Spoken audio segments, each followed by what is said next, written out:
Well, yes, I think I've already said what I have to say.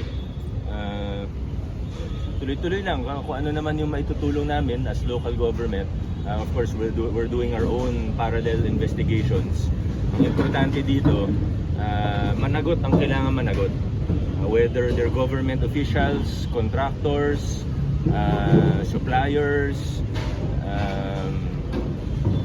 politicians or career officials, importante may managot. Hindi pwedeng pagkatapos ng ilang buwan, tatahimik na ng issue, tapos magkakalimutan na tayo. Hindi pwede. Huwag tayong pumayag bilang mga mamamayang Pilipino, bilang government official, bilang ordinaryong mamamayan, bilang media.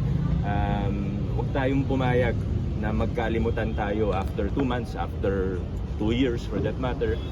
Kailangan manatiling buhay yung issue. Kailangan makasuhan yung mga dapat kasuhan.